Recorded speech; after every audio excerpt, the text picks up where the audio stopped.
Hello friends, ఈ update వచ్చేసి ఎన్టీఆర్ గారి గురించి.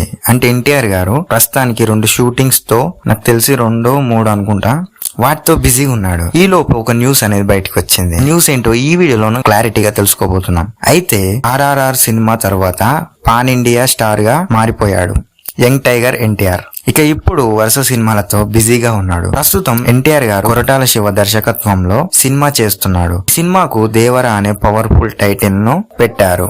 దేవరా సినిమాను 2 భాగాలుగా ప్రేక్షకుల ముందుకు తీసుకొస్తున్నారు. దర్శకుడు కొరటాల శివ ఈ సినిమా షూటింగ్ చాలా స్పీడ్ గా కంప్లీట్ చేస్తున్నాడు. ఈ సినిమాలో జాన్వీ కపూర్ హీరోయిన్ గా నటిస్తోంది. అలాగే సైఫ్ అలీ ఖాన్ విలన్ గా నటిస్తున్నాడు. ఇలా ఉంటే ఈ సినిమా తర్వాత తారక్ మరో దర్శకుడికి గ్రీన్ సిగ్నల్ ఇచ్చాడని తెలుస్తోంది. ఎన్టీఆర్ గ్రీన్ సిగ్నల్ ఇచ్చింది ఒక పెద్ద దర్శకుడికి కాదు, ఒక యంగ్ డైరెక్టర్ కు. ఇంతకు ఆ దర్శకుడు ఎవరంటే, గతేడాది చివర్లో విడుదలైన హాయ్ నాన్న సినిమా ప్రేక్షకులను ఆకట్టుకుంది. చిత్రానికి దర్శకత్వం వహించిన శౌర్య ఒక అద్భుతమైన యాక్షన్ థ్రిల్లర్ కథను జూనియర్ ఎన్టీఆర్ కు వినిపించాడని తెలుస్తోంది. 2 భాగాలుగా తెరకెక్కుతున్న ఈ సినిమా తొలి భాగం షూటింగ్ కోసం అన్ని ఏర్పాట్లు జరిగాయని తెలుస్తోంది. అయితే ఈ సినిమాకి ఇంకా 2 ఏళ్ల సమయం పడుతుందని తెలుస్తోంది. సినిమా షూటింగ్ 2026లో ప్రారంభం కానుంది. ఆ తర్వాత 2 years షూటింగ్ జరుపుకున్న తర్వాతే సినిమా విడుదల కానుందని అంటున్నారు. శౌర్య దర్శకత్వంలో వహించే ఈ సినిమా 2026లో మొదలయ్యే మొదటి భాగం